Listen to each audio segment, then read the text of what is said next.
Hello everyone and good evening. Thank you for being here with everyone. Please stay present, as you might already be. By having everyone's company, we are able to have a fellowship during which we are able to do this time together, which is very important. Many teachings comes through that are meant to be heard, meant to for you directly from the enlightened ones. You wouldn't believe how much we need to hear this and believe in this and adjust our ways of thinking so that we are safe, so that we are sane. Otherwise, we are always resorting to thoughts and attitudes, company, what we do, not so really useful. Though they may be nice for the day or nice for the evening, but that's about it. But nothing to show. So therefore, studiously committing oneself to studying Dharma is one of the 10 Dharma activities. Listening to it with others even more, because you're contributing your company and your support with other Sangha members. Even just studying yourself. Reading a book is a Dharma activities. Writing and contemplating, translating, and all of these are Dharma activities. Some are fairly private. Others have fairly social. So being able to arrange a time with the other fellow Sangha members and meet together, that makes really Sangha. Sangha means community. It isn't an individual. Individual is a Sangha member, but it's not a Sangha. He's a member with any doing together with anybody is not a Sangha. Even many community organizations, at least they meet once a month. They all have commitment to meet. Everybody does things. Even community organizations have a monthly event. This is excellent Sangha. Excellent Sangha. Have to do a bit more often than once a month. So being able to do once a week or twice a week with people here and other people in your own area is very good, because that keeps you sane and safe. Okay, so anyway, we are here today, the last session of this series, but we're having a change of our date and classes. From next term onwards, we are moving to another night on Thursday evenings rather than on Tuesday evenings, because Tuesday evenings is we are doing after one class which we just finished. It's become a bit too sometimes long. Too many people, because there are lots of people who have to do this. So we're going to do it mostly from online, about 6 p.m. in the evenings for an hour and a half. So please bear that in mind. So all of you very dedicated regulars, so you have to make sure that in next term we are starting on Thursdays, not Thursday 6 p.m.s, not Tuesdays.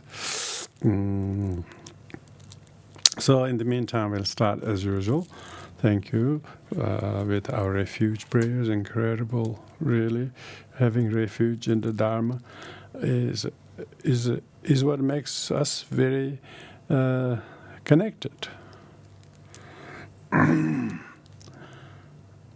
People go to Tibetan centers because they can have momos and a lot of things, food. but I think we have refuge for we have refuge as a starter, and bodhicitta as a drink, and and teaching as the main meal, and dedication as the dessert. It's a very good dinner.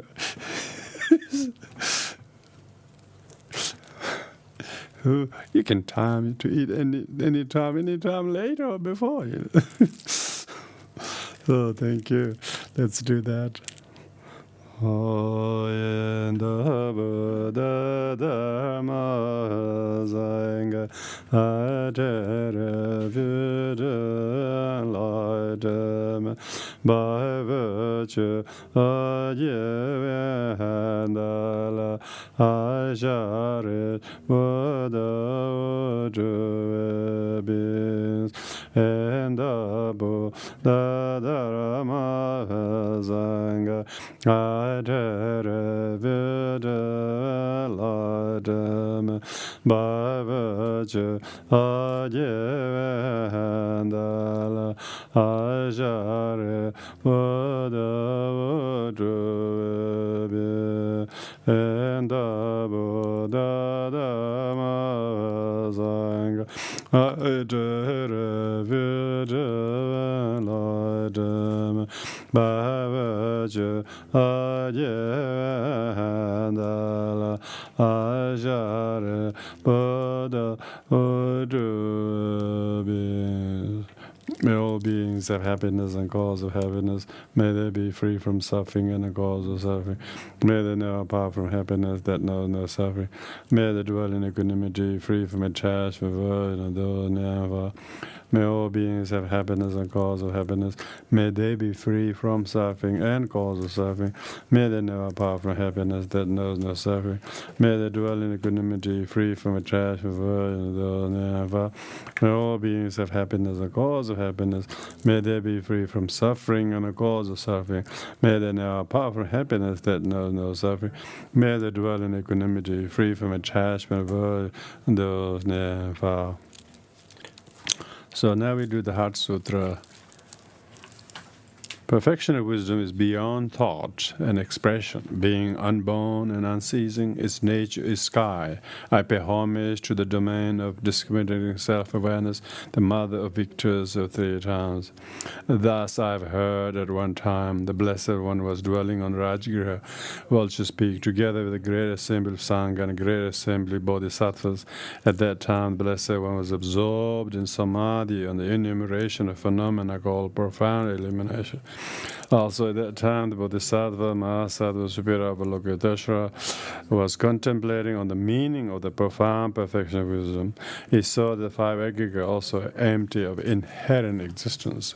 Then, through the power of the Buddha, the Venerable Shariputra said to the Bodhisattva, the Mahasattva, Superior Avalokiteshvara, how should a son or daughter of good lineage train who wishes to practice profound perfection of wisdom? Thus he spoke. The Bodhisattva, the Mahasattva, Superior Avalokiteshvara, said this to Venerable Shariputra.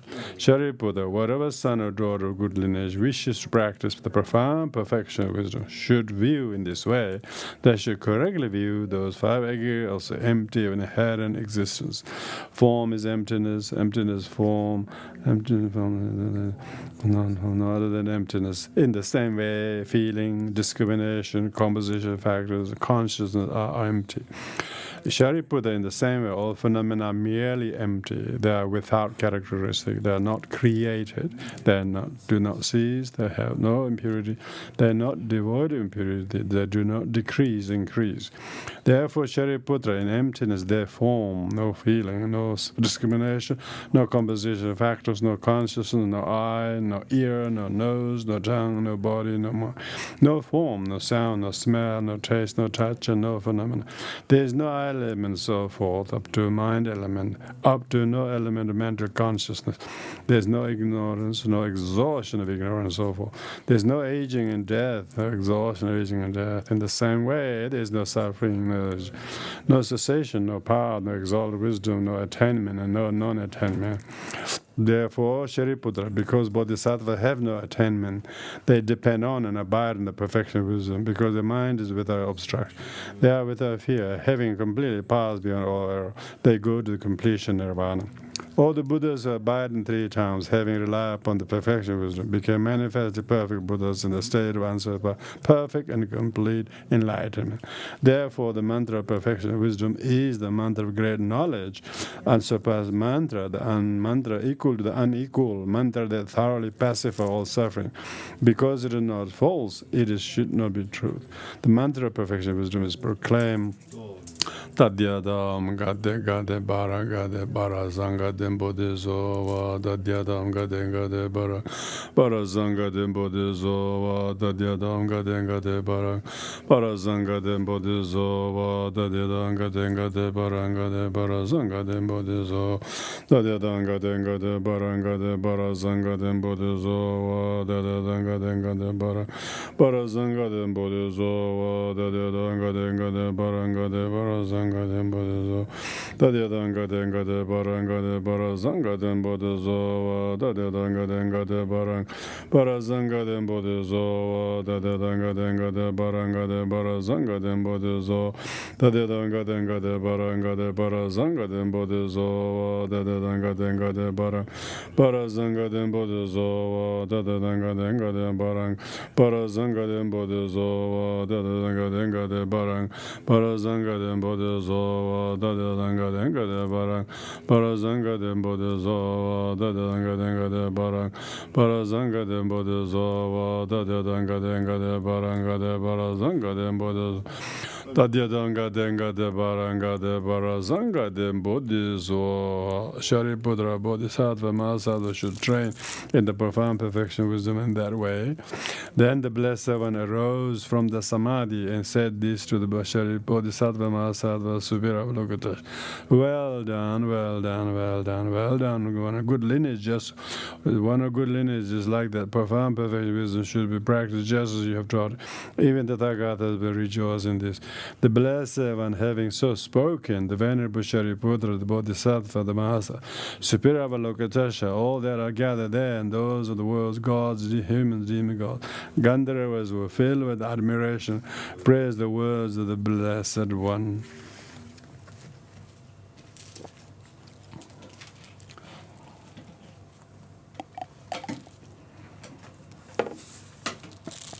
So we have looked at the 37 factors of enlightenment in 7 groups in the last 7 sessions. Each of the 7 groups were discussed in the context of what they are in the traditional structure of a person embarking on a path to enlightenment, just like you are entering through the door and to get into the actual inner sanctum of the place you go to. So the whole 37 factors of enlightenment is like that. You first enter through the door, through the 4 foundation, and then you meet the pillars and you see all the other things, and then finally you get inside, you enjoy the interior, and that is the actual enlightenment. Tonight I'm giving an overview of the 37 factors of enlightenment from the point of view of 3 yanas. The 3 yanas are 3 vehicles. They are traditionally the 3 yanas are Sarvakayana, Pratyekbuddhayana, and the Bodhisattvayana. These were the 3 vehicles. But these days, those first 2 yanas has been collapsed into one called Theravada, and then the second one is Bodhisattvayana is Mahayana, and third has been Vajrayana. So I'm going to look at the 37 factor from the point of view of these 3 different vehicles and their emphasis. What their emphasis is. Emphasis doesn't mean that they ignore the other parts that are not emphasized. They're all still part of it. For instance, we talk about 3 principles of the path. They usually constitute renunciation, bodhicitta, and the right view. If you look at these 3 are 3 principles of all 3 yanas, not just one yana. maybe each of the three yanas might emphasize a little bit more, like Theravada definitely emphasize renunciation more. The reason for that is Theravada is mainly as an orthodox monastic Buddhist orientation. It was, and it still is. And they probably might even think there's the only way.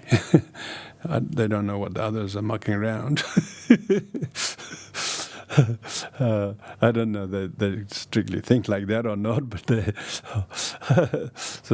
definitely are Theravadas. Thera means the elders. Vada means proponents. They are the proponents of elders' views. The elders refers to the Buddha's elder disciples who are all monastics. And we should always give credit to them, because without them we wouldn't have anything to show, So all the elders in relation to the senior in their knowledge and realization discipline, not elders only in age, but elders in the knowledge and goodness and discipline. And their renunciation, they mainly emphasize renunciation, and they mainly emphasize the four right efforts. Out of the 37 factors, we divided the 37 factors. The first 22 are 22 factors of enlightenment, are all within the worldly realms, on the path of accumulation and the path of preparations. They're still within the worldly realms.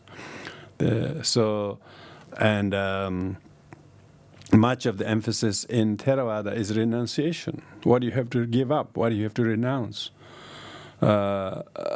Renounce suffering and its origins. You can't renounce suffering if you don't renounce the real origin of it. The origin of suffering is the kleshas. Klesha means afflictions. Most people don't see afflictions. They talk about actions of themselves or others that has caused them suffering. They don't see afflictions. They don't see affliction as a cause of it. Only when you have heard the teachings and understood from all Buddhist three yanas, it will be highlighted fairly early on that all the sufferings originate from afflictions. And Theravada is very strong on that. They say all suffering comes from affliction, like desire and craving. They don't really say suffering comes from ignorance so much, because they're emphasizing renunciation. So when they talk emphasizing renunciation, the Theravada is emphasizing renunciation of the four renunciation of the 37 factors. Renouncing negative, unwholesome deeds, that habits of each one has from the past, and not picking any new negative habits. So that's renouncing negatives. And then if you don't have sufficient, if you have already existing wholesome habits, and then you do not let them go deteriorate, but you renounce rejection or negligence of that, but you try to promote wholesome habits that you already have, instead of ignoring and then losing them. And also, if you don't have some particular wholesome habits, you don't ignore it. You renounce that ignoring of the non-existing habits, but you deliberately adopt and introduce new positive habits. You can see that. So all the four right efforts are basically renunciations. That's what they call four renunciations. When we talk about four renunciation, it's also talk about four foundation mindfulness. They're all very concordant with the Theravada emphasis of renunciation. The renunciation, if you really look at the renunciation, though, is very fundamental and basic, but the renunciation ultimately leads to the renunciation of the wrong views, Because unless you renounce those habits And unless you renounce habits and world and desire and all that, you don't see the need to renounce wrong views. You don't get to see wrong views unless you get rid of desire and other things that the Orthodox teachings say you should renounce. So from that point of view, the emphasis of renunciation in the Theravada tradition very much is in concordant with how eventually you actually get the right view. Because you don't get the right view, it's not that Theravada lacks the right view. It's of course they have right view, but they don't emphasize the right view right at the very beginning so much. They always talk about renunciation. You shouldn't do this. All this emphasis on thou shalt not. It sounds quite punitive at the beginning, as if you be punished if you did them type of thing. So that's why the Theravadan approach is a little bit orthodox, and it has that kind of a right and wrong, kind of white and black type of presentation, because that's what the level it's working. But it is in the Theravada teaching that these 37 factors are equally emphasized. When they know that other Buddhist schools like Mahayana and Vajrayana have 37 factors, they're really surprised. They thought they're the only one they had the 37 factors. They thought that the Mahayanas are just doing a sutra-centric. They're just reading one sutra over and over again. Heart Sutra or Lotus Sutra, or the Mahayana seems to be mainly sutra-centric. They're only reading one sutra. Some temples just read one sutra and that's it. But of course, comprehensive practitioners of the Dharma in all three Yanas understand all the collective harmony of all the 37 factors. But the renunciation aspect of it is, if you look at the renunciation aspect of it, all the opposite of the 4 foundation of mindfulness, 4 right efforts, 4 legs of miracles, the first 12, and the 5 powers and 5 strength, those first 22. If you look at all the opposite of those 22 are all the renunciates. You renounce all the 22 opposite of that. So the mindfulness body, you renounce the thinking body is pure and desirable, for instance, so that they renounce that. They don't embrace the body, they actually renounce the body and desiring of it, because that's the mindfulness of the body. That's because they're emphasizing renunciation. So let's look at just these first 22 from the point of view. That's giving that as an example, From the Mahayana point of view, Mahayana Bodhisattvayana's main practice is bodhicitta. Their main purpose is to practice bodhicitta out of the eightfold path. It's the second, the right thought. For them, the practice is you need to develop the bodhicitta. Bodhicitta is not explicitly mentioned in the 37 factors, but Mahayana would regard that as the second of the eightfold path. Right thought is really is the kind of a right intention. Bodhicitta. Bodhicitta has relative and ultimate bodhicitta. Remember last week we said that for the Buddha, one who is experiencing the eightfold path, the right thought is no thought. But of course, that's the ultimate level, doing no thought is real right thought. But if you have to do any thought, convention, you have to do bodhicitta thought.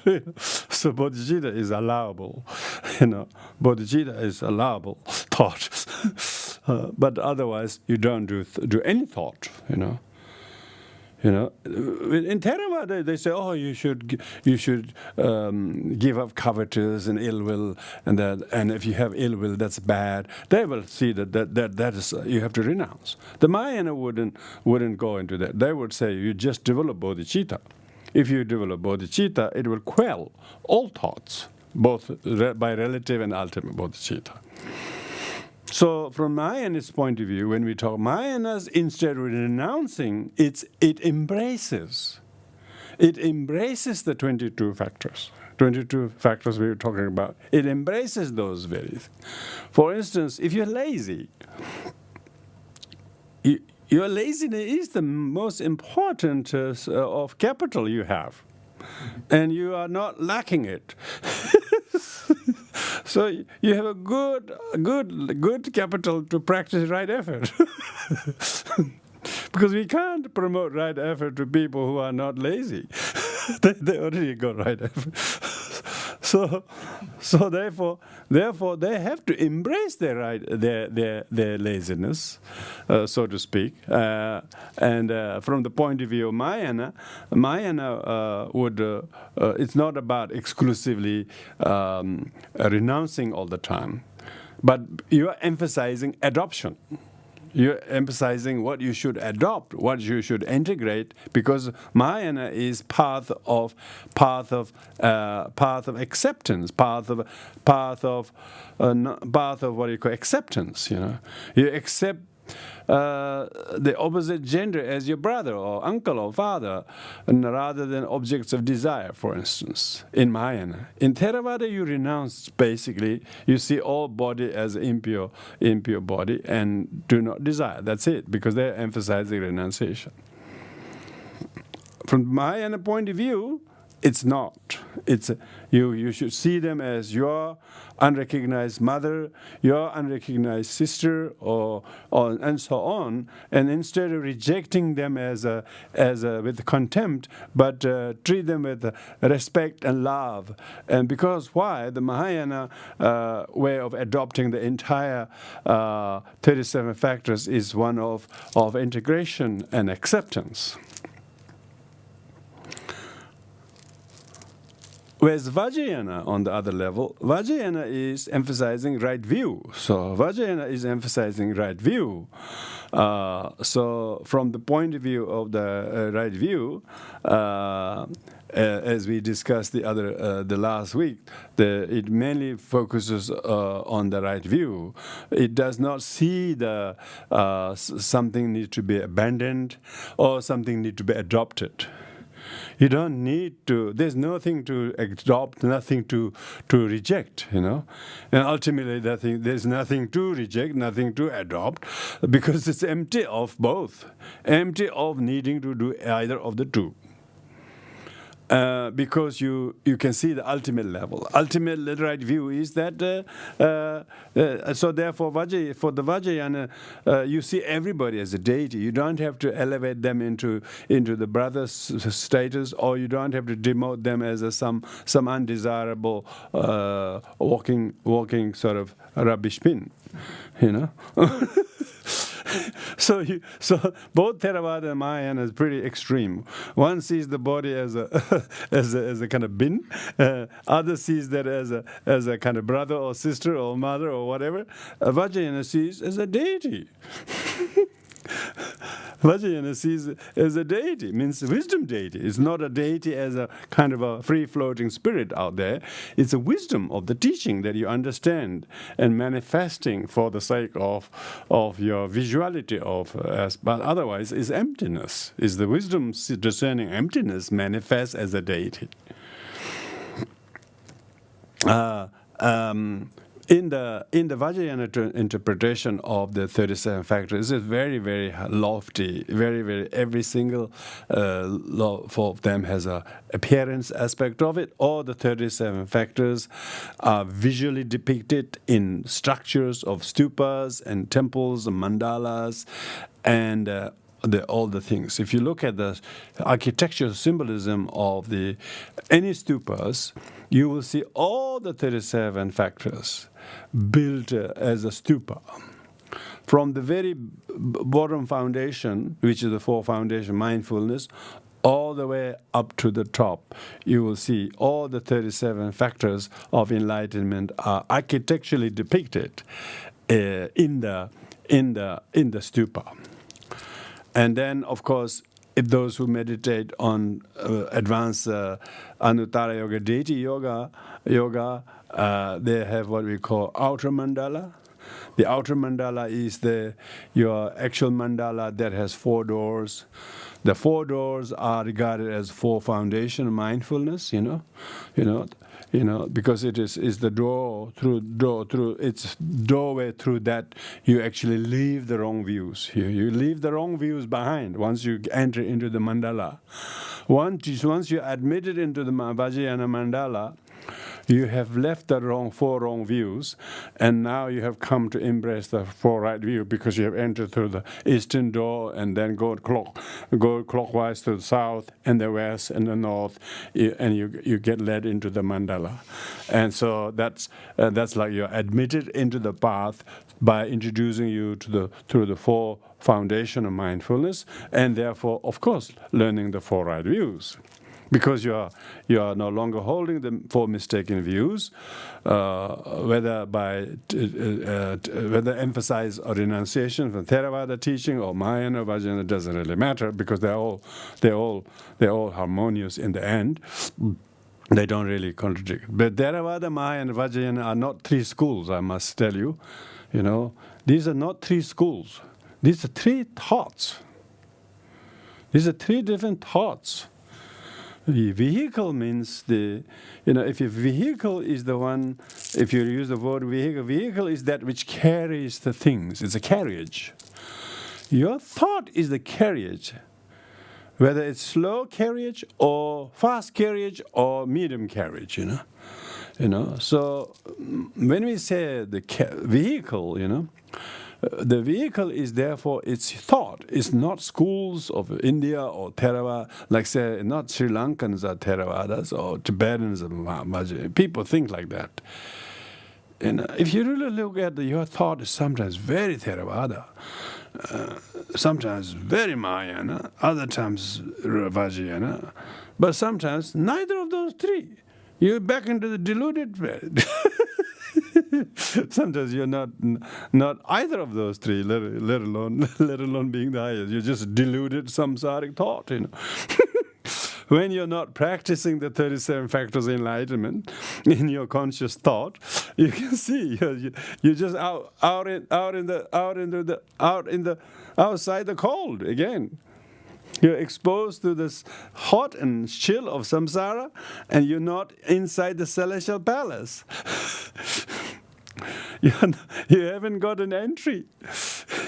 You're choosing to stay out, loitering everywhere in samsara, not come inside the celestial sanctuary of the enlightened mind. So quite a lot of time, we think we got mala around our neck and we think Vajrayana, but that's not Vajrayana. Vajrayana is just not the mala, Vajrayana is have the right view and seeing everything as a wisdom deity. That's a Vajrayana. Doesn't mean that you're beating the drum and you're moving the malas and ringing the bell, you're Vajrayana. That's just the form of it. That's just the form of it. Real substance of a practitioner is having this constant right view of wisdom deities. That's, if you are Vajrayanis, that is the right view. But how often can we do? We can barely hold our attention during sadhana. Even that we think I always choosing shorter sadhana, Don't want to do the long sadhana. We think it's too much. And some people, most people are so impatient. They can't finish the sadhana. They think it's too long. What the hell you have to do in the rest of the 23 hours? The people who really are initiated as Vajrayanis, who are really initiated, they should be completely in bliss. Not just during the sadhana, but always. For you are always relishing the right view of pure wisdom mind. For you there isn't something to renounce as too filthy, or to try to sort of upgrade it into something a little bit nicer, No, you just completely see everything for what it is,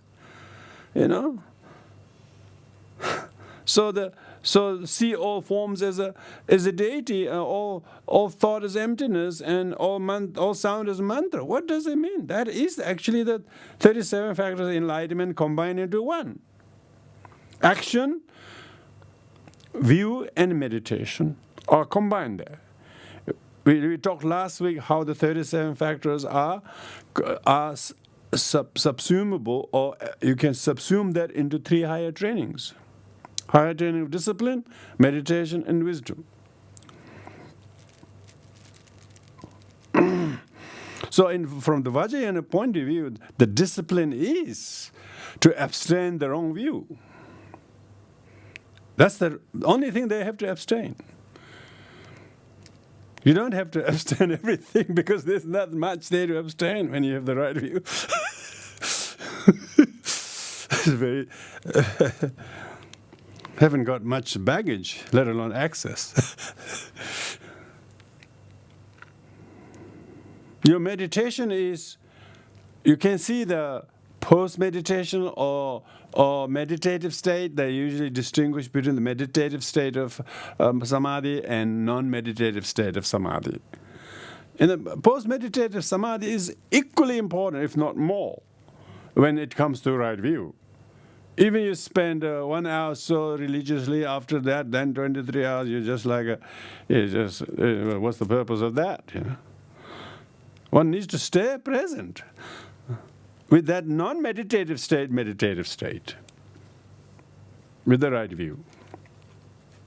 Of course, renunciation is included in that because you're renouncing the wrong view. What else you have to renounce when you have renounced the wrong view? You don't have to renounce everything because there's nothing to renounce when you have renounced the wrong view.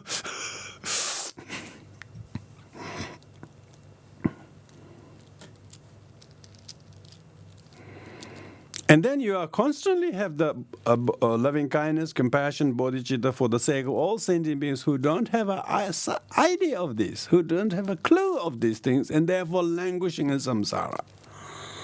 So you always stay in that compassionate, bodhicitic state of mind for the sake of other sentient beings.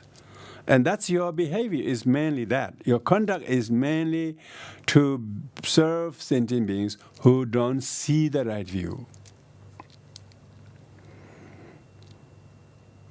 So your 37 factors of enlightenment from the Vajrayana point of view is all subsumed in the right view.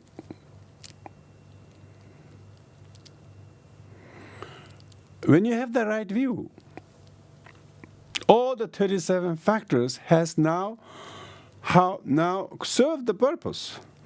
Served the purpose. You had a reason to get in through the door. So when you have the right view of seeing everything as a deity, hearing all sounds as a mantra, and all thought as a emptiness, from the Vajrayana point of view, of course, a person to do this teaching, do this kind of meditation, you have to be initiated in the Vajrayana. You have to be admitted into the Vajrayana, and then you stay very present in doing those practices. An incredibly important thing about the Vajrayana component, in addition to those two, is that then it is not so much the celestial palace. You have to go into external palace or try to go inside a palace made out of sand. You know, you can never enter them. They're just spectacle. They're just spectacle to go and watch someone make the sand mandala, but you never get inside a celestial palace made out of sand because there's nothing to go. So it's really obvious the celestial mansion is basically empty. Empty of celestial palace. They're only just two-dimensional sand kind of sort of tray on the floor, but there is really no real mandala is inside you. Profound mandala is your body.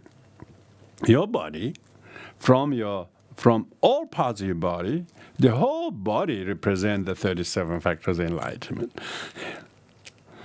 from your eight big bones. This is the eightfold path, and so on. Every single part of the outer body, we can call it named after the outer body, represent all the 37 factors. When you see the whole your body as a celestial assemblage of celestial beings, and your whole meditation, your whole sadhana meditation, during which you created the celestial, you created the deities inside, whole thing is a 37 factors enlightenment in a visual form. Whole troop of enlightened ones are inside your body, your vein channels, your fluid, and your subtle air. All of them are very much the right view practice of the pure perception of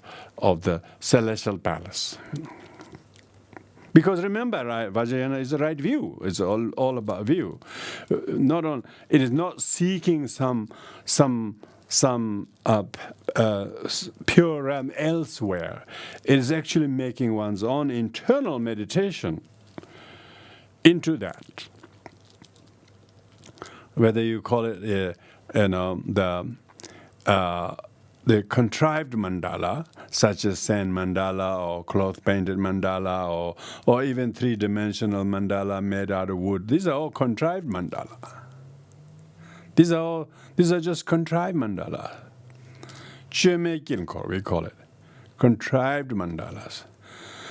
The real mandala, the word mandala, means center and circumference. Center is your mind, and circumference is what's the range of the mind. The entire range within your mind is the circumference. As within, so without, they call it. When you see yourself as a deity, you will see everyone as a deity. When you see the emptiness of self, you see the emptiness of all phenomena. That's indeed it is the right view. So in the practice of Vajrayana sadhana practices, all the meditations, even simple daily yoga meditations, it's all about how to transcend the wrong view of dualistic perceptions. So its renunciation of the right view is renouncing dualistic perception.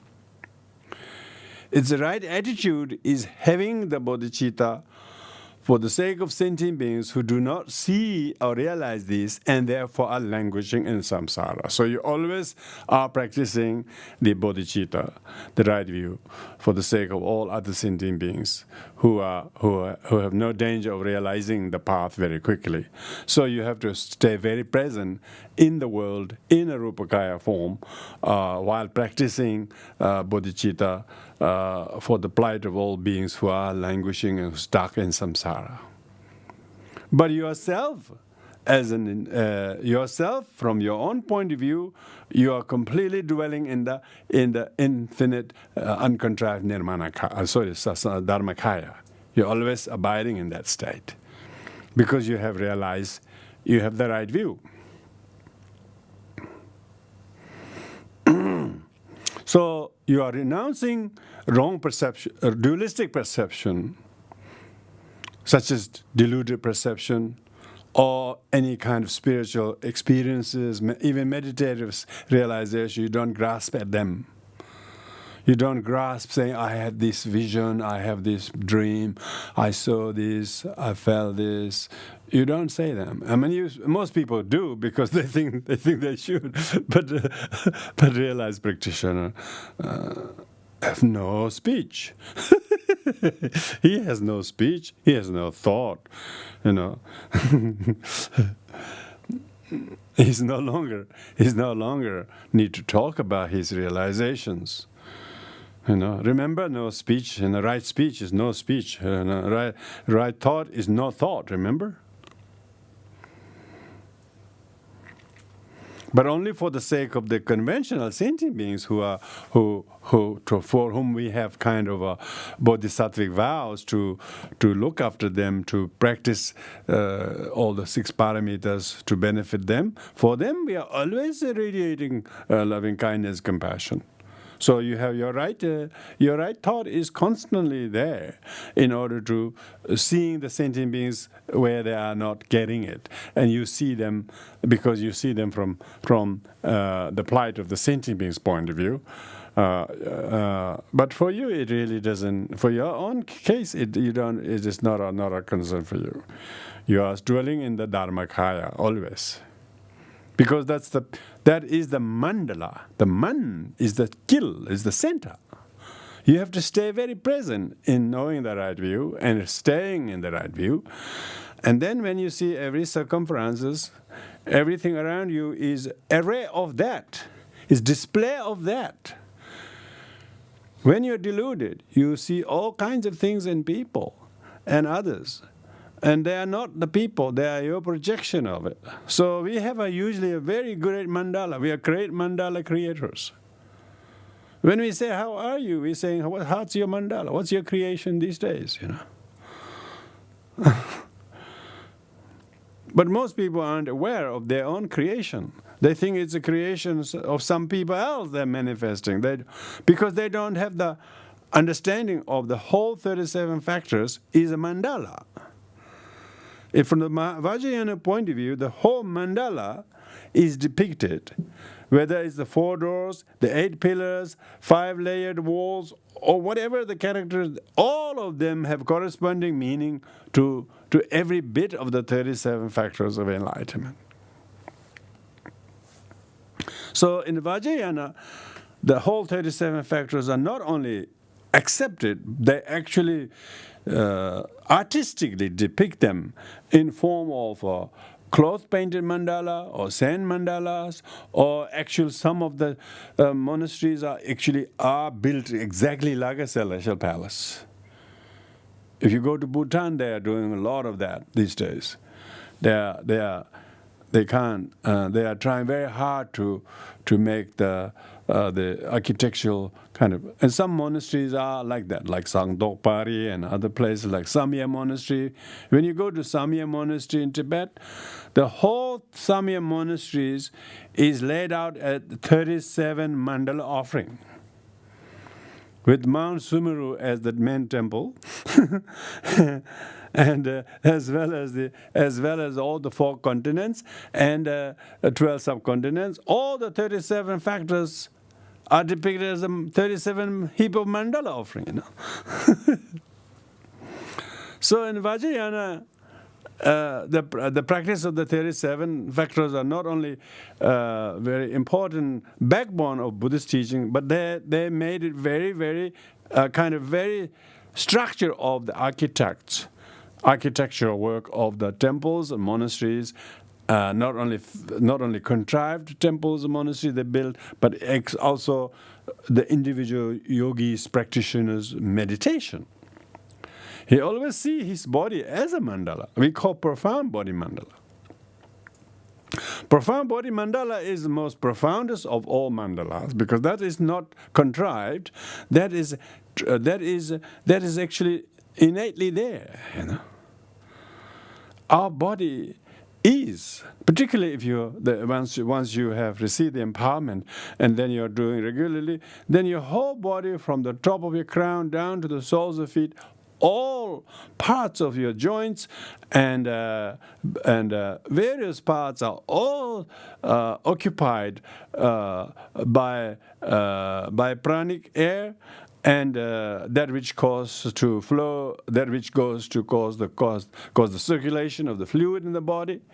The fluid in the body communicates to different parts of the body, and wherever the fluid goes and circulates to different parts of the body, it kind of charges those factors of whatever the 37 are. And if the circulation through the vein and channels and subtle air doesn't happen, then it's just an ordinary body. So we are creating in ordinary terms, our body, suffering from body or sickness or various things, are manufactured by doing the wrong views. When you don't renounce the wrong views, you do the wrong views, and wrong views create various not in the channels, and sometimes even blockages in the channels and damage in the channels, because there is no internal harmony of the vein and the channels and the elements and the subtle airs. So there's actually whole body actually suffers. Why? Because it's carrying all the toxicity of the bad thoughts and the wrong views. So not a lot, but very few practitioners, very exceptional practitioners, their body actually becomes the mandala when they pass away. Some of them, when they die, their whole body has become a celestial palace. Their whole bone has become a structure of deities and syllables. By the power of their meditative concentration, their mind has actually been able to not only visualize, but actually have turned their body into a remain that is actually a relic of mandalas. I mean, fewer and fewer practitioners are able to do these days. In the old days, we hear and read in biographies. We have to believe them. But these days, you can actually watch them in films, in actual photos, how many relics a practitioner, when they pass away, leaves, and some of them not just colorful pearl-like things, producing a lot of colorful pearl-like things. That's fairly common relics, but the highest relics are letters and miniature deities in the bones and so on. Why the practitioners are able to see the complete mandala. Mandala has a container mandala and contained mandala. Container mandala is the palace, and contained mandala are the residents. So the outer body is the container mandala, but inner channels and the veins and the droplets and liquid and air, subtle vital air, these are the actual, contained. So going back to the 37 factors, if your mind is present with the right view and right attitudes and all of that, that's actually the residents.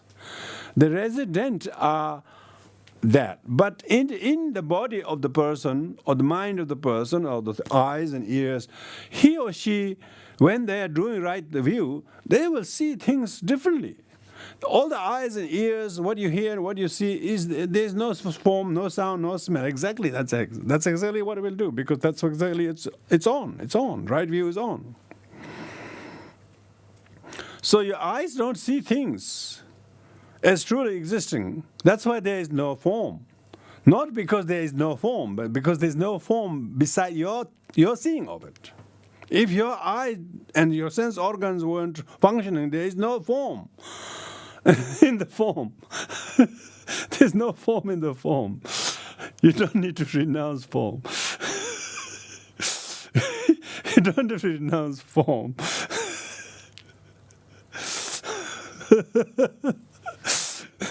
Such a relief. You don't have to renounce form that doesn't exist.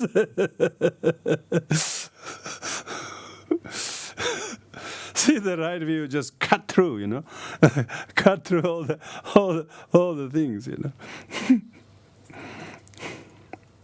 That's why when we read Heart Sutra, we actually meditate. We're supposed to be.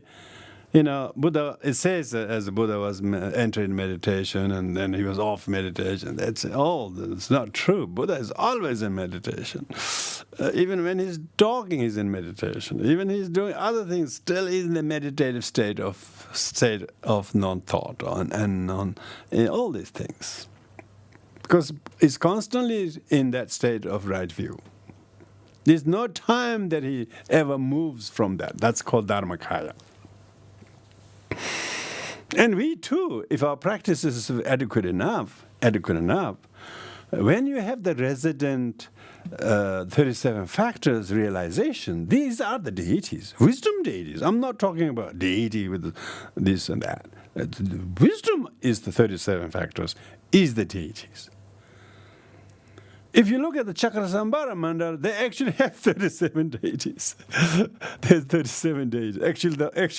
There are 37 deities. You know, the door, the guardians, and all that, all the 37 deities.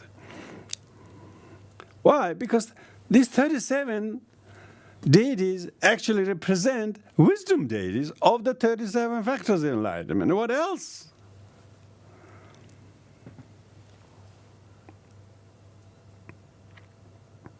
So the wisdom is the deity. The right view is the deity. Deity means friend. Ishtadeva, they call it. Ishtadeva means good friend, really.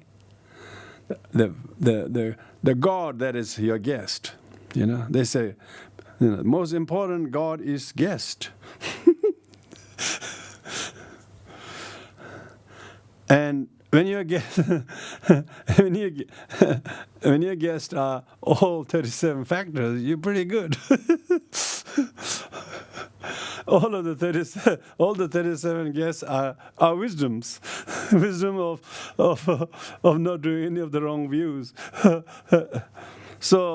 So of course in Vajrayana, of course they don't see the emptiness of all the 37. So therefore they deified, they physicalized. So the emptiness was made into form, and therefore the 37 hip mandalas and 37 deities, all of these things in architecture were depicted in order to display the array of the wisdom teachings. And so that's why people take their shoes off and then come in the temple and look at the drawings and so on. And some of them, due to their wakefulness of the karma and merit from past life, they straight away, something happens when they behold those consecrated visual dharmas, you know. I mean, we're always looking for visual dharma or auditory dharma. Right now, you're trying to find some auditory dharma. Maybe a little bit of visual as well, together with the auditory. Because we can't actually get the real dharma. So we have to rely on the visual dharma, going to temple visits and circumambulations, and get the red string on your neck when you visit a high lama and come out happy because you got a string around your neck. We all seem to need some of those paraphernalia to wear on and to touch or to hold. But actually, the wisdom deities are not tangible. You know, the wisdom of right view is not tangible. You know, that's what I keep asking Tilopa to show him something. You know, but Tilopa says, "I got nothing to show you. Go away." You know. You should look in your mind. That's the most spectacular ones. I got nothing to show you, you know. So therefore, Tilopa said he's got 6 things you shouldn't do. Not thinking, not doing, not planning. So try to stay your mind in that state of complete right view awareness. It is interesting thing about, if you look at the 37 factors, they are very classical.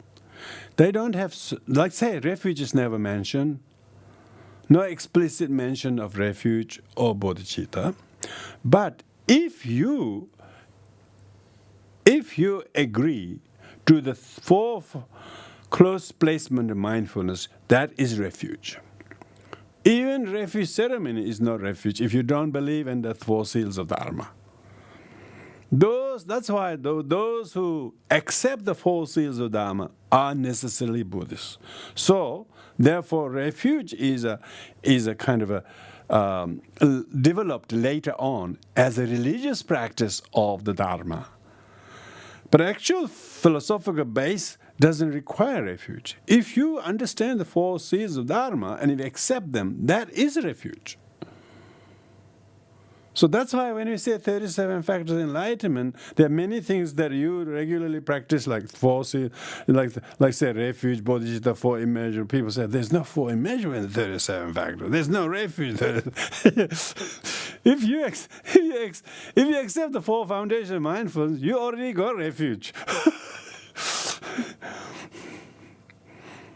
Cutting of the hair, giving of the little name, these are formalities. These are formality. People say, I took refuge with this Lama. They never say, I took refuge in understanding the four seals of Dharma. If they don't have the four seals, no matter how many haircuts you have, you still haven't become Buddhist. If you truly agree that all conditioned things are impermanent, and not only you believe when you hear it, but you realize it all the time. Because of that, if something changes, you don't moan and groan. You just accept that all conditioned things are impermanent. Amazing.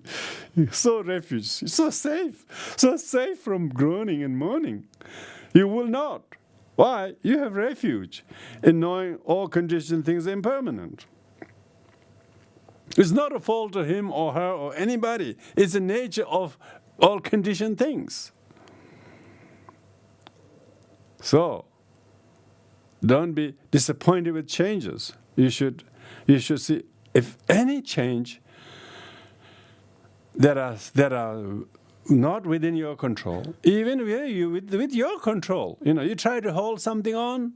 You think you can stop the change? No, it's changing you to become worse. So the change is still there. You're getting worse and worse in doing the grasping. There isn't anything what you're grasping that is there. It's just the insane mind that it can't let go.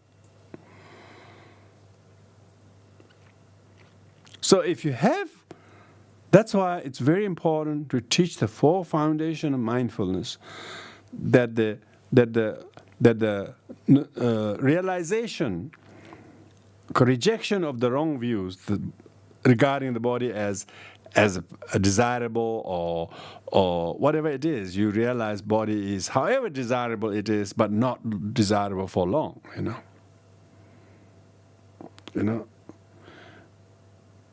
If you've been a parent and you want your little baby to come and sit on your lap, don't you? And then they sit. They sit after a while. They say, "Oh, you want to really can't. You want to put them somewhere else. They go so sticky and see how long you want to hold another flesh." All of a sudden, what was nice to hold was become quite unpleasant to hold,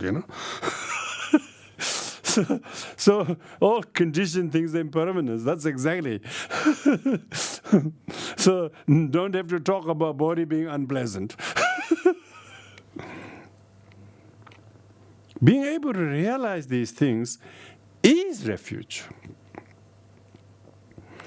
That's when my Vajrayana, it's coming through the four doors, getting inside, so that you are not exposed to the chill of the outside world of samsara. You are inside the sanctum of the Dharma. So therefore you are safe because you have the four right views. For the four close placement mindfulness, four foundation mindfulness is the refuge.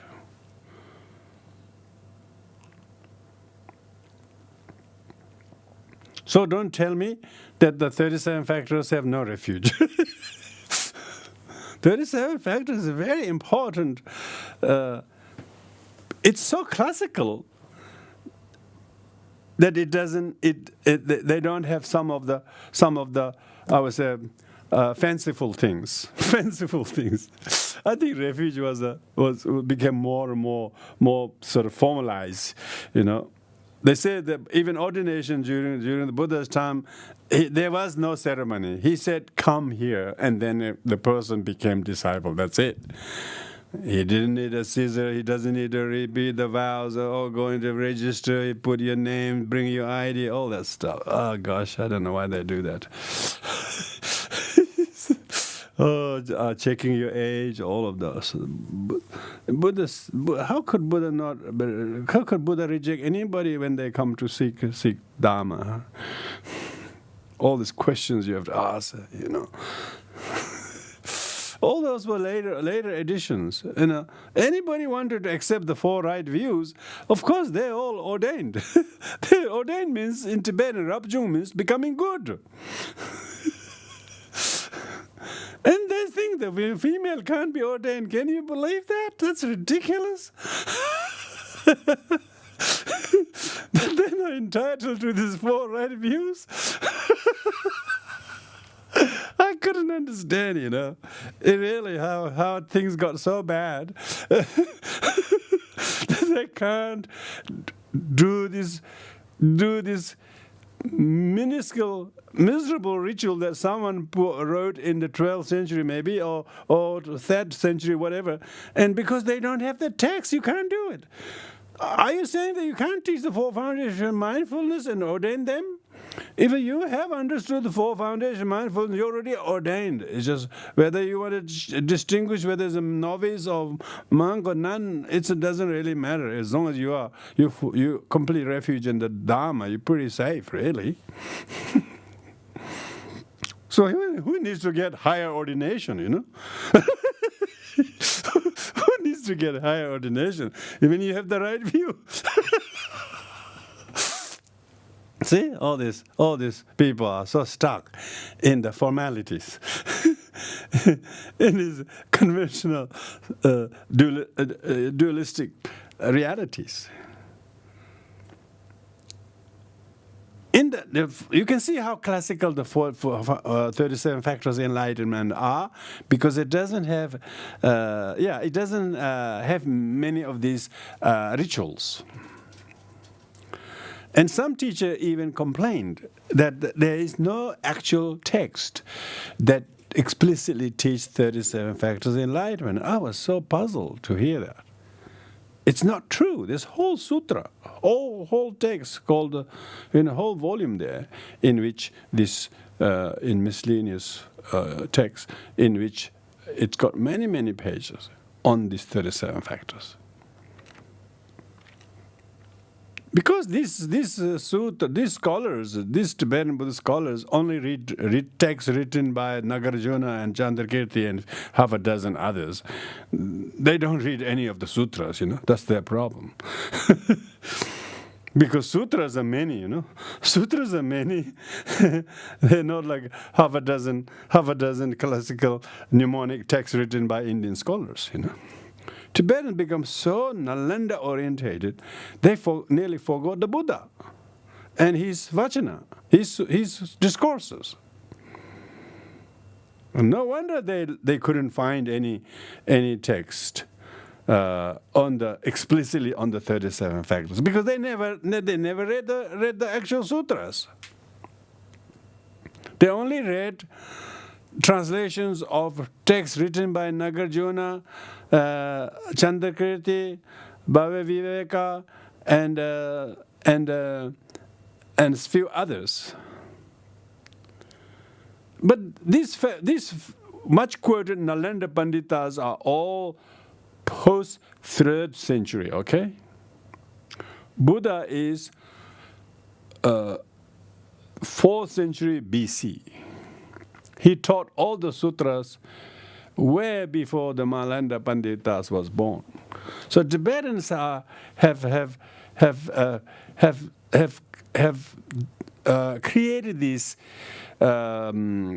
discrimination between the sutras and shastras. Sutras they wrote in gold and in silver sometimes, and wrapped in very nice cloth, and wrapped in another cloth, and wrapped in another cloth, and then put a very heavy wooden planks to protect it from the top, and they put high up near the Buddhas, and then nobody can touch, nobody can read. It's all there like holy, too holy to be read, so to speak. Whereas the Shastra, which is Indian commentators writing, which are all good. I'm not saying the Shastras are anything wrong with it, but Shastras are not comprehensive. Shastras are specific topics, and one deal with that. But sutras is like a smorgasbord.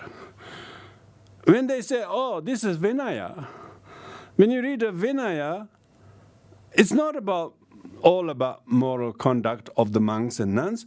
It's the whole history. All the past lives of the Buddhas and history of the Shakyas all are in the Vinaya, for instance. Unless you read it, you wouldn't even know that there was that much history of the Shakya kingdom and that so forth in the Vinayas. Because of those, there's lots of Tibetan scholars have actually put the Kangyurs, which are the Buddha's writing, Buddha saying, as up in the bookshelves, bow down to them, make offering to them, but never actually open them, read them, study them. They only read the Shastras. Even the Shastras, they are very, very selective of bias to certain scholars and not touch other scholars, and so on. By 11th century, Tibetans succeeded to agree which of the Shastras of Indian scholars should be included in the curriculum. And they talk about people studying 15 years, 20 years, Lopun, Kempo, Geshe, whatever. They study only about 5 volumes, 5 texts. But the 5 texts is actually no comparison to the actual 108 volumes of the Buddhas, Vinaya, Sutra, and Abhidharma. And so that's why, there is that kind of. So what I'm saying is here that the 37 factors of enlightenment are mentioned in, for instance, in Nagarjuna's writing, as well as the Sanga's writing. They are mentioned quite clearly along the lines of how the 37 factors are enlightenment are related with 5 paths and the 10 bhumis. They spell very clearly that say the first 22 factors of enlightenment is path of accumulation and the path of preparation. So they're all mundane. They're all mundane level. Mundane level means samsaric level. And the last 15 factors, the 7 limbs of enlightenment and eightfold path, those 15 factors are to do with the path of seeing and path of meditation and path of more normal learning. So these are people like Nagarjuna and Asanga are quite in agreement. And all the Tibetan Buddhist teachers and scholars always talk about that. But the sutra that I was reading, teaching from, doesn't classify those 37 factors at all, according to the 5 paths and the 10 bhumis. It does not break down that at all. So you can see. But when you study some teachings like Lamdreo texts, then they very clearly incorporate the 37 factors of enlightenment, not only as elementary teachings, because elementary teaching, you may think it's elementary, don't you? The first 22, but they're not elementary, because for us to be on the path of accumulation, beginners or intermediate or advanced, which of these do you think you belong to? You know, most people are on a path of accumulation in a kind of beginner's level.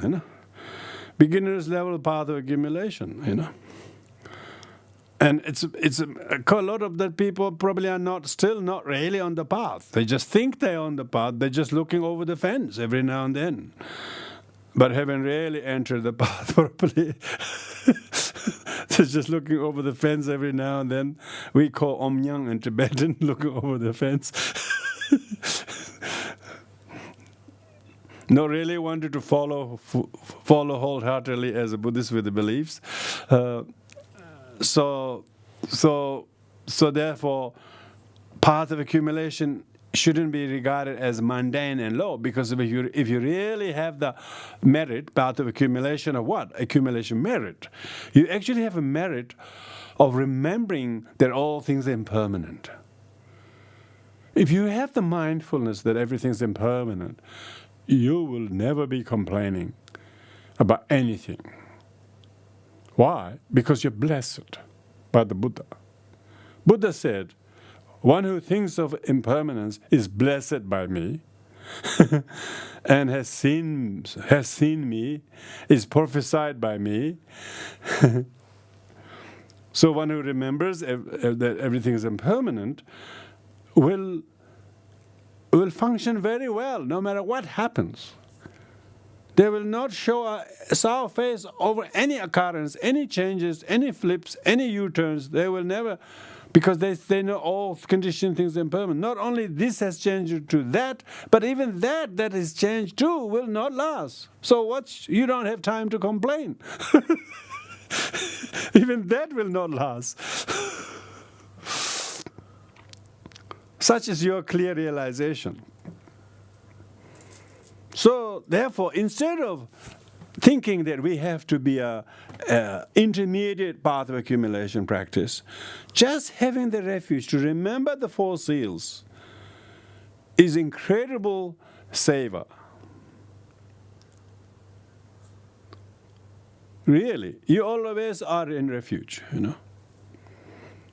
Doesn't mean you have to always murmur religiously, but you're always in that state of mind that relishes the right view, that understand the right view, and that actually use the right view to block the wrong views from haunting you and harming you. We are always harmed and hurt by no more than the wrong views. When I looked at 10 thou shalt nots listed in Buddhist teachings and others, the first 9 are pretty basic. Law covers it. Civil law covers it these days. All of the not killing, not stealing, all of those things, including malice, is covered even these days in legal terms. Even malice is illegal.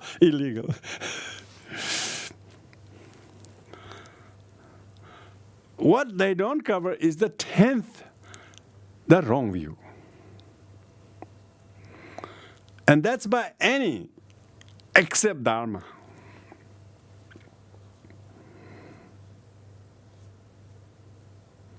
So that shows how important it is to get the refuge from the point of view of comprehending this 4 profound statement called 4 seals of Dharma. If you have the right view, then all the others, right action, right speech, all of these things are automatically righted.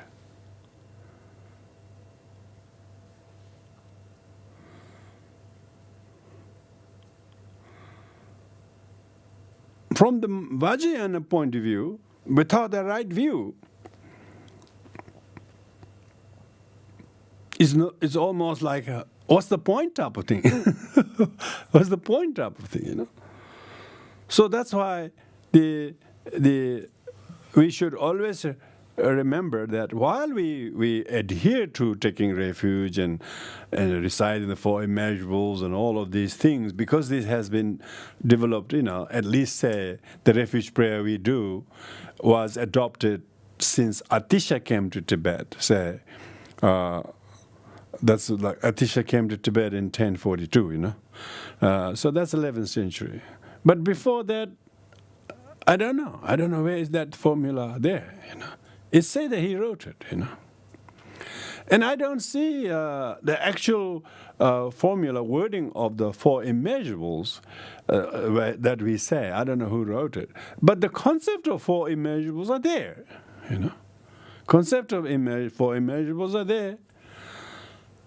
But 4 immeasurables, if you look at 4 immeasurables, it's actually four immeasurables are actually the right view plus right thought together. Because right thought is about loving kindness and compassion. If you look at the four immeasurable, that's what it is, loving kindness and compassion. If you have these two, you have joy, and you have equanimity. Those two are the outcome of result of loving kindness, compassion.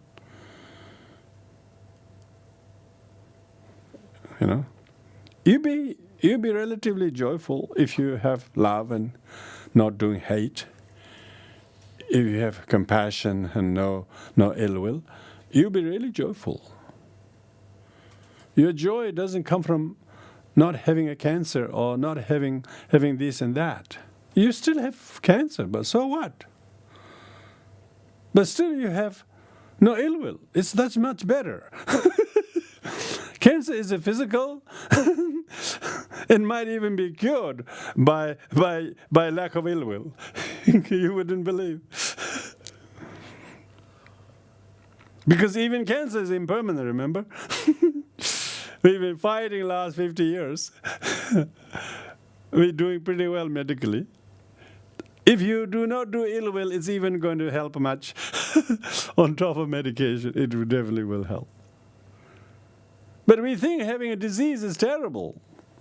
It's the wrong view. Having wrong view is even more terrible. Most people suffer wrong view is the one that gives them more suffering than cancer. We all have cancer. It's just question is how benign they are. And actually our body needs cancer, by the way. Why not have cancer? There's 84,000 possibilities. Cancer could be 10% of the possibilities.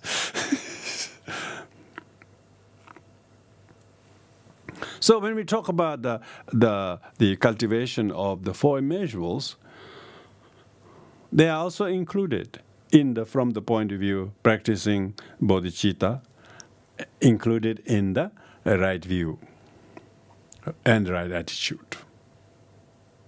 What is right attitude if not bodhicitta? Someone is your past life mother and you don't recognize because your karma and life has changed. Other than that, they are my mother, and therefore thinking that I should really be kind to them and tolerant to them. This is Mahayana use logics to build the argument how you should develop loving kindness to somebody, even though they don't look like you're deserving one. But you try to argue that why it's worthier for you to have love than to have hate, and therefore the wrong view, thinking that I have entitlement to hold this wrong view, and anger is therefore thwarted by this Mahayana technique of how to change your thought, that due to change of our status and life and body we don't recognize, but otherwise I'm the mother from past life, or something like that, and people who want to put on a hat or put on a sort of jumpsuit, we don't know who they are, but until they lift the clothes up, then we realize who they really are.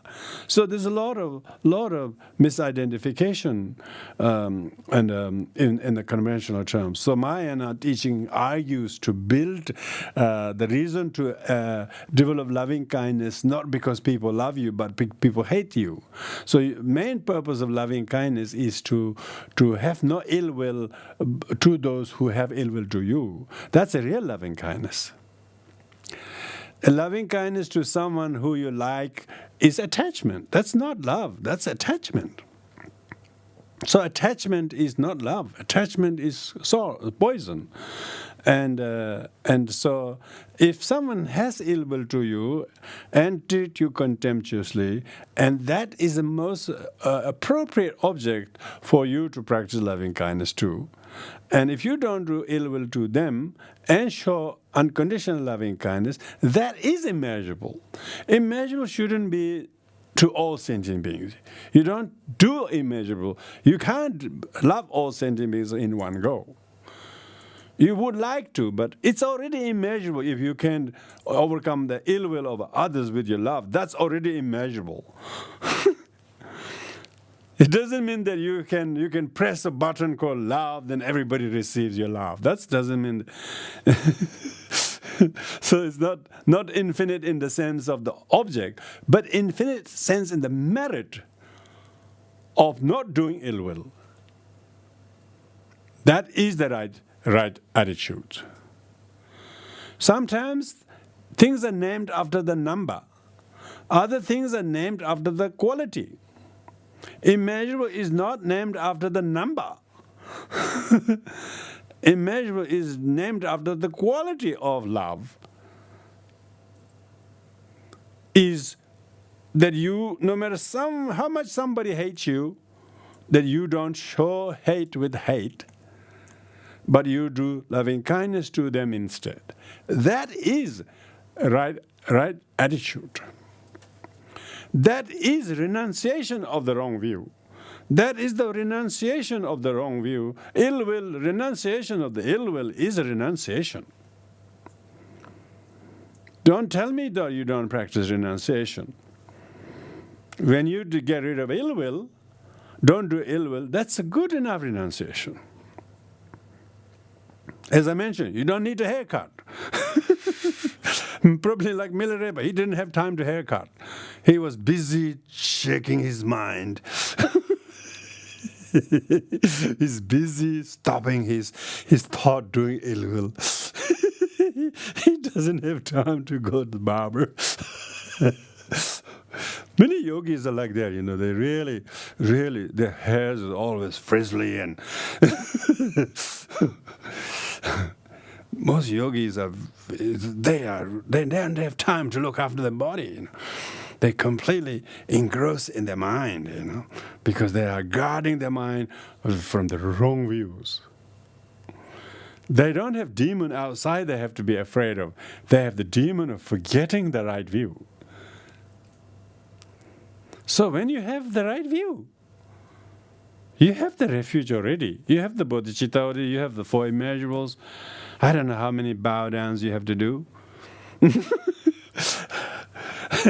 Maybe you will throw some bow downs on top of that because you couldn't believe how beautiful the teaching is, that you wouldn't mind showing your gratitude by whatever number of bow downs you've been punitively given the task to. So people do 100,000 bow downs. Why? Because they love the right view so much, and they will know that every time they bow down, it will drop the wrong views, and there is a remnants. So why do people do bow downs? Why? They see the wisdom of the teachings. And so therefore, every single figure of the statues, all of that, they are the real teachers of teachers who brought this message to me directly from the Buddha, and therefore you're showing your gratitude, which is really beautiful, which show respect, And these days, did you notice if you have flown recently on Virgin Blue or Qantas, they say, and as soon as they say, the air hostess says, "Oh, we recognize Aborigines, the original owner of the land." Where did they get idea of that? To say that at the very beginning, what the hell of that? The tokenism, because you stole it. You're now admitting it. You respect. Instead of saying, we stole it, you say, we respect they are the traditional owner of the land. Why didn't you tell we stole it? I'm sorry. No, I'm not targeting anybody, but it's quite interesting. It's quite recent, they didn't do that. Sometimes they do at the meeting, at the beginning of some public meeting. More and more we all feel guilty, don't we? Having taken the land of the traditional owners of the land. Yes, traditional owners.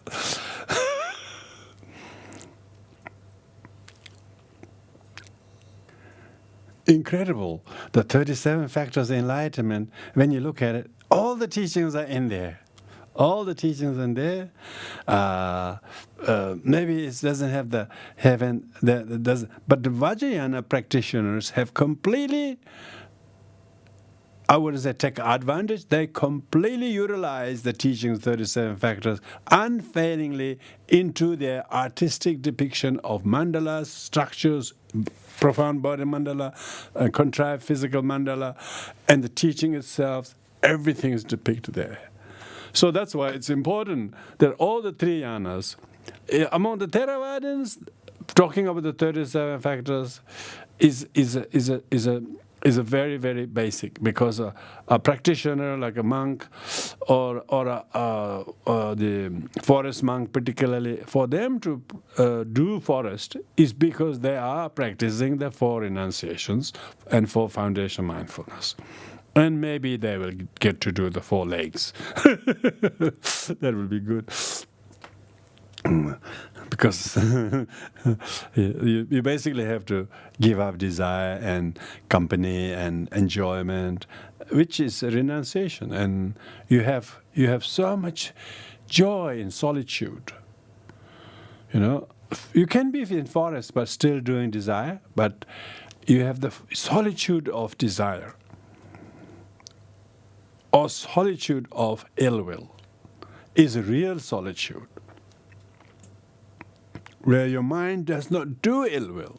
You might be living amongst your family and friends, but you don't do any ill will. So therefore you're really in solitude. From the Vajrayana point of view, it's a path of non-abandonment. You don't give up your families or your things, but you still do the solitude. You're isolating your mind from doing ill will and grasping to things as a permanent, and grasping to things real, grasping to body as me. These are the real solitude. These are the real renunciations. If you want to do the hard way, go under a tree and live there. You can try to do that too, you know. But if you don't have merit, if you don't have the real discipline, it will only make you self-mortify your body, and you won't get much. And Buddha himself did a bit of that. He cautioned his followers not to go into other extreme. Oh, by the way, there's not a lot of danger either. So most people are not flocking to ascetic practices. They're choosing retreat places. Oh, has it got a shower? Has it got a toilet? Oh, yes, that's right. They want the facilities. They want the convenience. They are not a renunciates, you know. They haven't renounced anything really. Their need is long.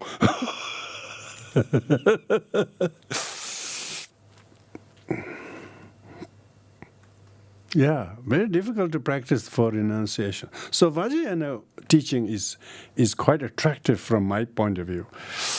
You practice path of non-abandonment. Firstly, there's nothing to abandon. Secondly, you know, you as long as you have to wear this carcass. You have to respect this as your temple. You know, this is the only vehicle you have. You know, so do not denigrate this. Do not despise this. It's a transgression in Vajrayana. Instead, one should honor the body, every cell, every tissue, every. This is, you know, the 7 layers of skin. You know. The 7 limbs of enlightenment. So you should respect your body. Don't indulge into it. Don't become enslaved by it. So the Vajrayana actually treat one's body and others' body as a celestial palace.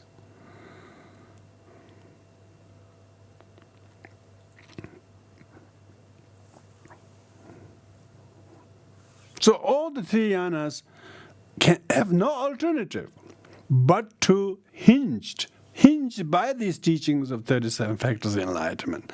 There's no discrimination. Even in South Korea, you go and study Dharma, the 37 factors appears into their canon. And go to China, of course, they are the earlier than the Koreans and Japanese, of course. They're probably much earlier than the lazy Tibetans. Tibetans didn't get Buddhism until the 7th century anyway, so by that time, Chinese have already, a few monks already became enlightened. So we are a little bit biased against Chinese for wrong reasons, because Chinese are really senior Dharma brothers. And if we did that, I think we will do a lot of friends, you know. And said Tibetan leaders, they don't want to take the Dharmakupta tradition ordination in Chinese Mahayana Buddhism, because they are biased. Why should we not? Because they have taken the ordination from early as their history tells, they have kept it. We should respect that, and we should take ordination from that, if the ordination is so important. But no, political reasons. What kind of path of enlightenment is that is going to really divide? So therefore, 37 factors of enlightenment is nothing to do with divided by yanas and schools and traditions. 37 factors of enlightenment transcend the schools, transcend the yanas. Why? Because they are the very fabric of the original classical teachings of the Buddha. Before any of the names of the schools were even thought about, let alone become established. Incredible, the terminology of the 37 factors are very classic terminology, and the name of the 37 factors, like the 37 factors of enlightenment. It is not about schools or traditions. It's about enlightenment. From the point of view of the three yanas, all the three yanas are in agreement for the importance of the 37 factors of enlightenment, because the enlightened beings start with the first steps. Take the first step, and from the first step, each step that takes to the next step, and slowly reach the real summit of enlightenment. Whether it's the 10th bhumi, or the 13th bhumi, or the arhathood, this all has been coined as a result of it. The Theravadas don't talk about other things. They talk about arhathood. For them, it's arhathood. Definitely, I don't think they have the same concept as the 10 bhumis. But they have definitely arhathood, you know. They call eight pairs. You know, 4 pairs meaning 4 pairs is eight 2 lots. 4 2 lots is 8 pairs. 8 arhathood. Once you reach arhathood, you do not fall back in the samsara. So basically, reach nirvana. For them, the 37 factors of enlightenment constitute attaining arhathood. Whereas Mahayana, it will be the attainment of the Buddhahood. So when we talk about Buddhahood is 3: small Buddhahood, medium Buddhahood, and great Buddhahood. This is according to people like Chandrakirti, you know, Chandrakirti. And because they are the one who really make huge discrimination between the two elder school and then the Mahayana school.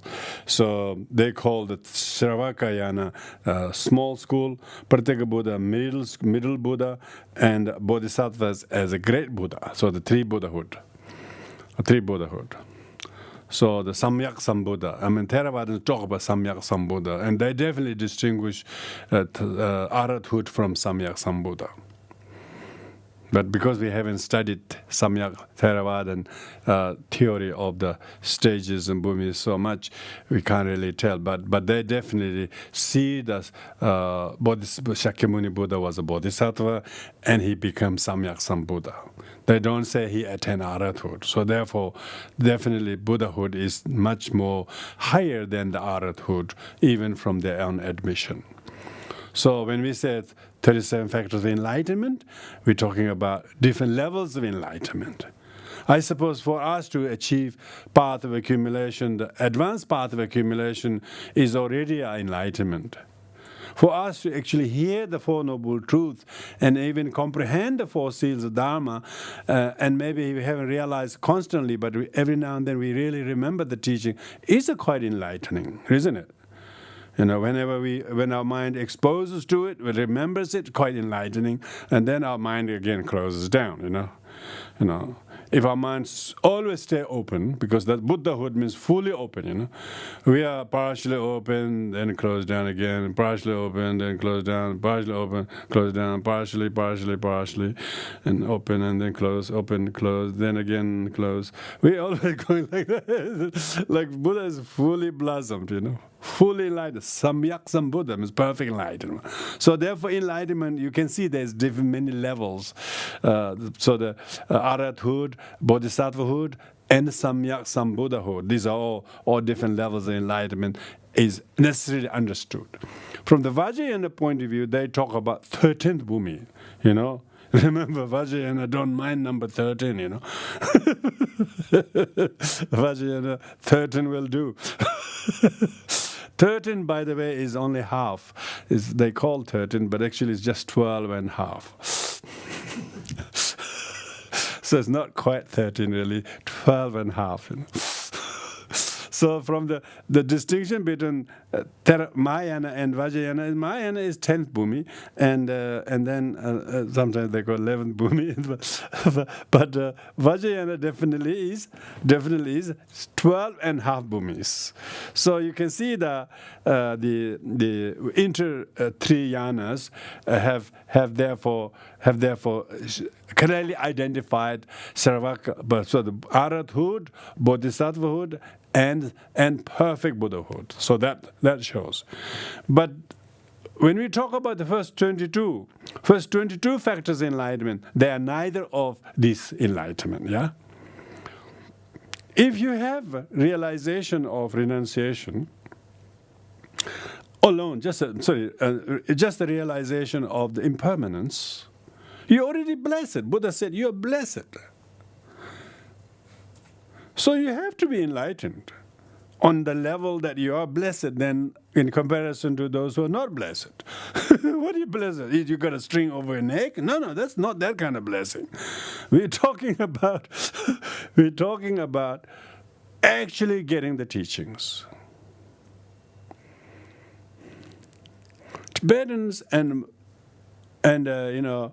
all these Buddhist tradition, they always have to go to reach the master and touch him and get something, or touch him or something like that as they get really teachings, empowerment. But they don't realize the actual teaching is the real empowerment. So therefore, ritualization of various ceremony has taken over the actual teaching, dispensation of actual teaching, which is really sad.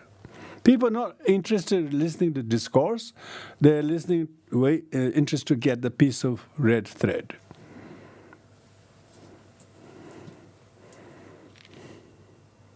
Incredible. So that shows how clinging. They always to prove that they receive empowerment, they have to have a string over the neck, and they have to have drink over the, and then think that's it. But you have to actually develop realization. Each empowerment, if you get the message and get the you can get it during the teaching. It's a Buddha.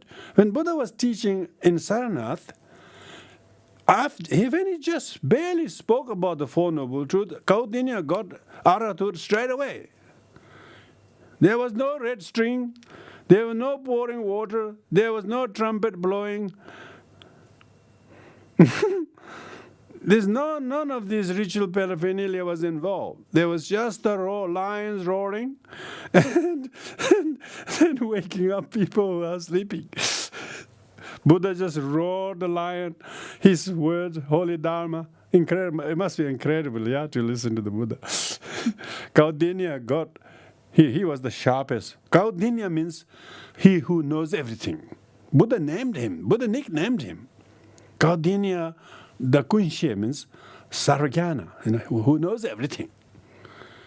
It's just like a photographic. He just saw the Buddha, heard the Buddha, and he got everything. He attained Arahat. I don't think Buddha literally explained all the 37 factors there. It says he taught 4 noble truths only. But yet Kaudinya got Arahat. So do you always need to receive all the teachings to gain Arahat? Not if you are listening to the Buddha. That's our failure.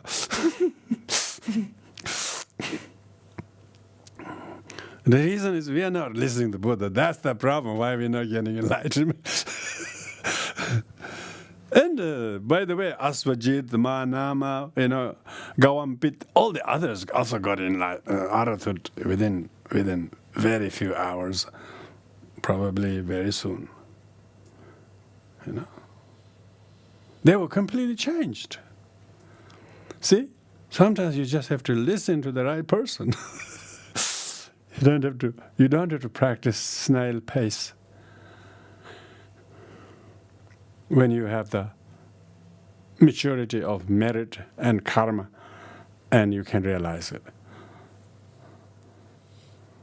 So these 37 factors of enlightenment, therefore, is very, very classic and older than the gold, much older than gold, and of course universally accepted by everywhere. And any other teachings, if you were to obtain or to explain, they're usually elaboration of any of this. Most of the teachings these days we hear is all about the first 22. More details on the meditation, instructions on how to meditate, for instance, calm abiding, especially, all these are 5 powers and 5 strengths, those 2 sets of 5. The other first 12 factors of enlightenment are all the preliminaries, but nevertheless very fundamentally important. They're just conceptually getting people to understand and find refuge in the teachings. If you don't have refuge, if you have not understood the fundamental doctrines of the Dharma, and you don't embrace the 4 seals, you are broken. Because seal means you are stopped from breaking. You've been sealed good. Yeah, you are sealed to stay good. Because you shall remember the 4 seals of Dharma. Impermanence, unsatisfactoriness, emptiness, or selflessness together, and then nirvana. Nirvana is when you have realized all those former 3, you are absence of sorrow. Nirvana means devoid of sorrow. Nirvana doesn't mean lying down under a tree,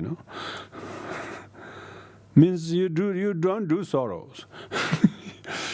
You don't do sorrows. You don't do depression. You don't do anxiety. Why? Because you realize the right view. You heard the right view. If you have difficulty, meditate on them. They'll bust your sorrow. They'll stop you from doing ill will. They will stop you from doubting. They'll stop you from anxiety. Even your anxiety is impermanent. That's the teaching says, and therefore it's not a permanent thing. It's so many diagnoses are so dangerous. They say, And you will have to stick with it. You will have to stay with the rest of life. You will have your terminal illness. They say. Even illnesses are not terminal, not kind of impermanent. If they're not impermanent, why are you taking medication? Why are you doing chemotherapy? You're still doing all the medication, so they're impermanent. They're slowly suppressing certain symptoms, means it is not as bad as they diagnose. So it is actually decreasing. The medicine is actually affecting something. Your behavior, your conduct and your diet is actually changing. So everything's impermanent. So it's better to say everything's impermanent than it's permanent. Like people say, oh, that's a permanent problem. It's the wrong view. Most people still, if they're diagnosed, they think it's terrible. Like the Princess of Wales, they say she's cancer or something. They think it's terrible. There's so many bad things going on than that, There's war, there's fighting. All these multinational countries are involved in instigating each other to fight and sell weapons. That's more terrible than one person's cancer. Every single neighborhood there's a cancer. So why would the palace escape?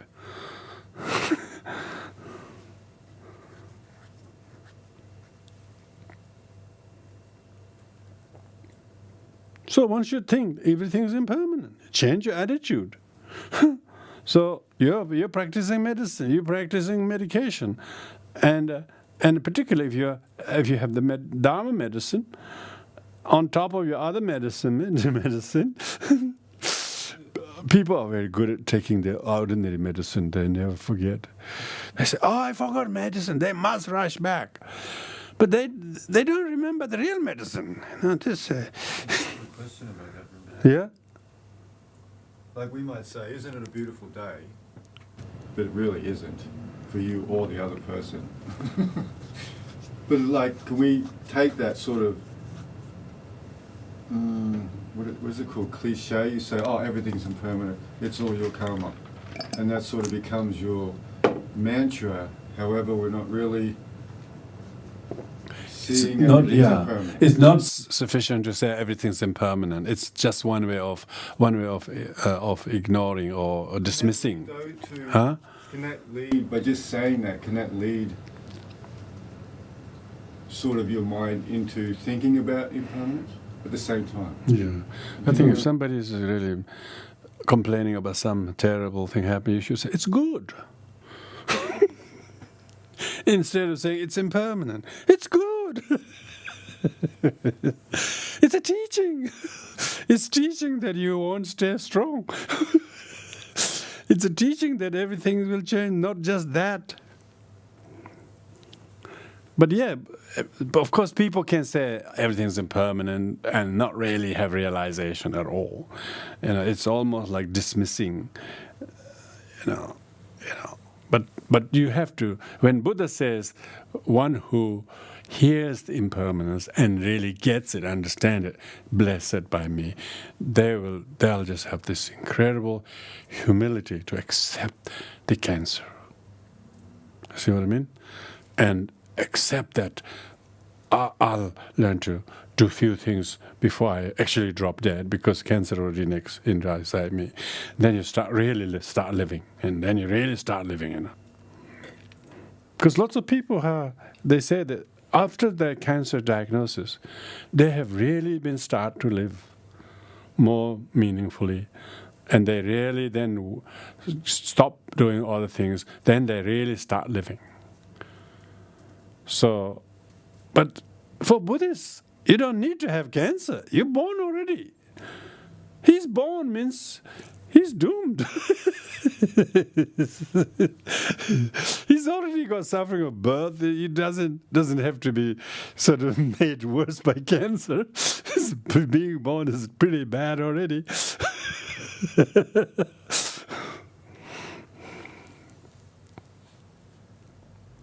Yeah. Being born is already every potential. You can't have cancer unless you're born. And cancer is included as one of is sickness, But they never say life is suffering because you're born, you have cancer. Yeah, cancer is not even mentioned. It's a sickness. That's it. I mean, who would have predicted COVID? COVID. Your life is suffering because you're born. You will have COVID. People didn't need to have cancer. They just COVID came and got them. Buddha was already, he knew right from the beginning, birth, all this sickness. He covered all. Why? Because we are aversive to illness. That's why cancer is not accepted. Oh, you don't even want to tell anybody. Oh, your medical record is so personal, nobody should know about it. Gosh, ridiculous, Go and look at my medical record if I have one. Everybody can watch it. I don't have anything to hide. I don't even know who has them.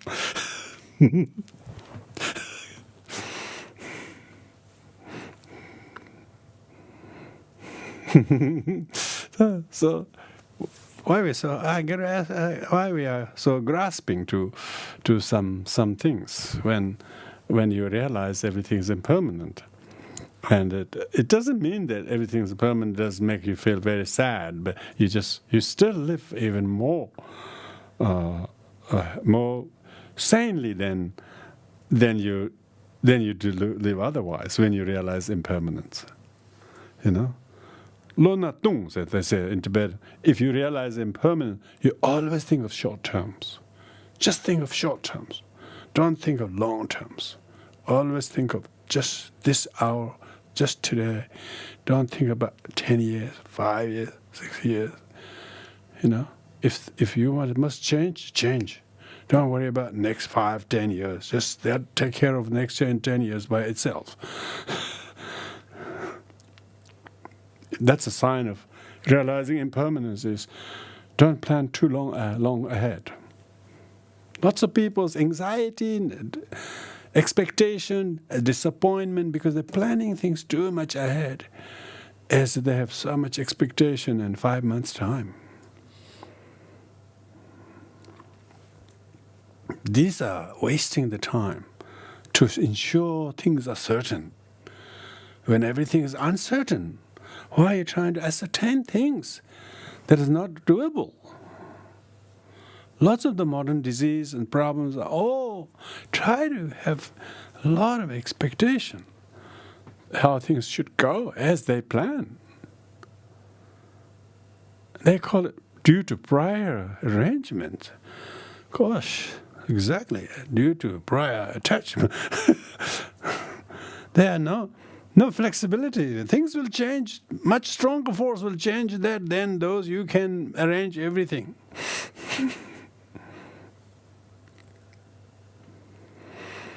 So, therefore, I would like to conclude here. Thank you, everybody, tonight. And these 37 factors of enlightenment are very fundamentally accepted and universally taught, not only in Theravada and Mahayana, but even Vajrayana has completely amplified the teaching in form of art, mandala, stupas, and various architecture, not to mention their personal mandala, body mandala meditations. And of course, how could it be treated as a teachings of the Theravadins alone? Of course, it is not. The interpretation is slightly different because emphasis of renunciation, bodhicitta, and right view have contrasting kind of views. Not that right view don't renounce, they renounce the wrong view. Also, doesn't mean that the renunciation emphasizing Theravadins doesn't mean they don't do the right view. Of course, they also wanted to realize no self, And they're not sort of trying to renounce everything and don't want to realize no self. They also seek to attain nirvana. There's no nirvana without renouncing self. But only danger is if they think nirvana is truly existing.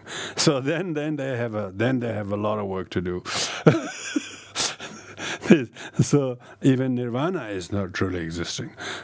So of course that kind of interpretation of the teachings are there. But having said that, the eightfold path from the Mahayana and Vajrayana point of view are not an everyday to day behaviors of people. That is right action, right speech. The merely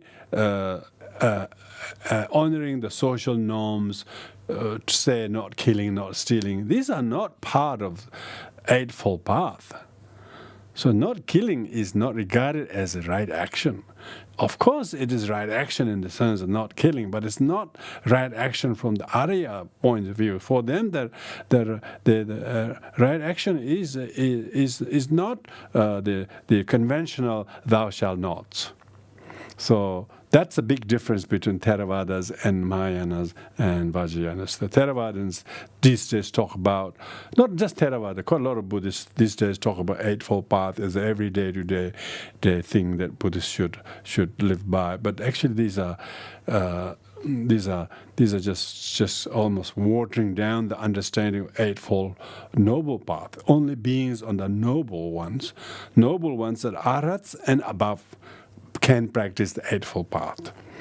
Ordinary people are simply adhering to social norms and the laws and the regulations of places, but they are not regarded as eightfold path. So that's quite a big difference from the point of view between a lot of conventional understanding of eightfold path is very different from what the view of the sutra was talking about.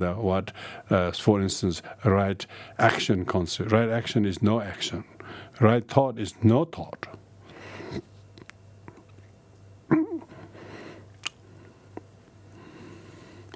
Thank you, everybody. So we conclude here. As I mentioned at the beginning, we are after the term break, we are starting the new term on the qualities of the three jewels. You can never finish talking about it, but it's going to be a topic that we will start doing on the Thursday nights, 6 o'clock. So that's the change of our schedule. I'm sure you can tolerate it. If not, very good. Thank you. We'll do the dedication, Mary.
So that concludes term one.